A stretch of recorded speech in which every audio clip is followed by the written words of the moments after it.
দুর্ঘটনা হয়েছে বিমানে, আক্রমণ হয়েছে শিক্ষাঙ্গনে। আমি তো বললাম এই যে সমন্বয়করা গ্রেপ্তার। আমি জানি না আপনারা এই কথাগুলো দেশবাসীর সামনে তুলে ধরবেন। আমার দাবি এই শহরের আশপাশে যেন কোনো রানওয়ে আর কোনো প্রশিক্ষণ বিমান যেন এভাবে মানুষের স্বপ্নের উপরে আঘাত না হানে। এই শিক্ষার্থীরা কি ধরনের একটি স্লোগান দিয়েছে, যেটা লজ্জাজনক একটি স্লোগান। শুধু একটি পাইলট নিহত হয়নি, সাথে আমাদের উদীয়মান আরো অনেক ভবিষ্যৎ নষ্ট হয়ে গেছে, ওদের অনেক স্বপ্ন বিলীন হয়ে গেছে। এ ধরনের কর্মকাণ্ড যেন ভবিষ্যতে না হয়। এ ধরনের এই জন্য অবশ্যই বাংলাদেশ বর্তমান যারা দেশ চালায় বা আগামীতে চালাবে, তাদের কাছে আমার দাবি এই শহরের আশপাশে যেন কোনো রানওয়ে না থাকে। ওখান থেকে একটি প্রশিক্ষণ বিমানও যেন আর উঠতে না পারে, আর কোনো প্রশিক্ষণ বিমান যেন এভাবে মানুষের স্বপ্নের উপরে আঘাত না হানে। ওই পাইলটটার পিছনে আমাদের অনেক ব্যয় হয়েছে। ওনার এটা একদম শেষ বেশ ছিল। উনি যদি আল্লাহর রহমতে ভালোভাবে অবতরণ করতে পারতো, উনি আমাদের দেশের একটি সম্পদ ছিল। আল্লাহ কালে তাকেও নিয়েছে। আমি তার শহীদ জীবন মৃত্যু কামনা করি। এবং যারা মাইলস্টোন বিশ্ববিদ্যালয়ে এই স্কুলে যে সমস্ত যারা নিহত হয়েছে, তাদের আত্মার রহমত কামনা করি।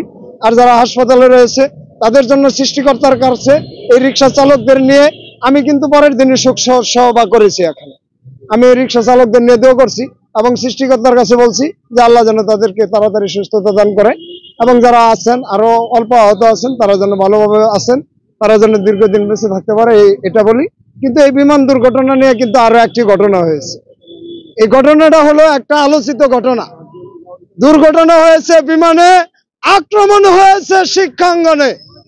আপনারা ইতিমধ্যে লক্ষ্য করেছেন এই শিক্ষার্থীরা কি ধরনের একটি স্লোগান দিয়েছে, যেটা লজ্জাজনক একটি স্লোগান। তারা বলে 1 2 3 4। শিক্ষা সচিবের এই কথা আমি বললাম না, কারণ এখন এগুলো কথা উদীয়মান শিশুরা শুনে, মেধাবীরা শুনে, মুরব্বীরা শুনে, এজন্য আমি অশ্লীল ভাষা বলতে চাই না। প্রিয় দেশবাসী, গত 15 বছরে এই সন্তানদেরকে শুধু অশ্লীল শিক্ষা দেওয়া হয়েছে।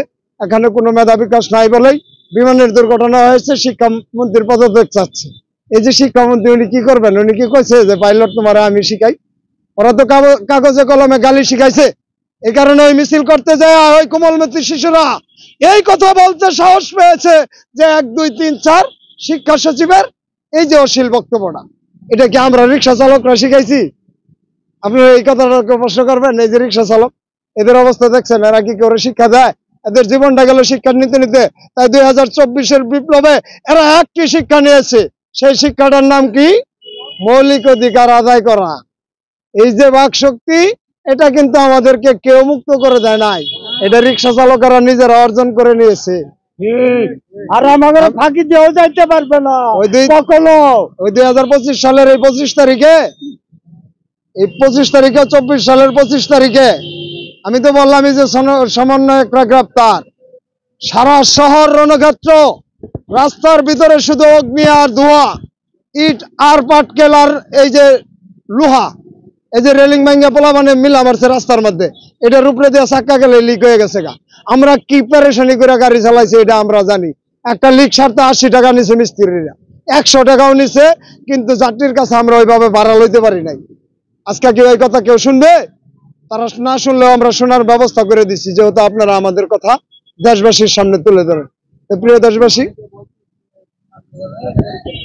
পরিকল্পিত যারা বুঝে, তারা দেশে পরিকল্পিত একটা গ্যাঞ্জাম তৈরি করতে যাচ্ছে।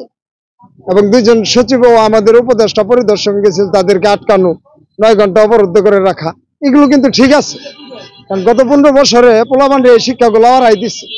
ওই যে আমাদের যে আসিফ নজরুল, উনি তো একজন শিক্ষক, তার ছেলেরা যদি এই স্লোগান দেয়, উনি গত 15 বছরে শিক্ষকতা করে কি রিক্সা চালক শিখাইছে?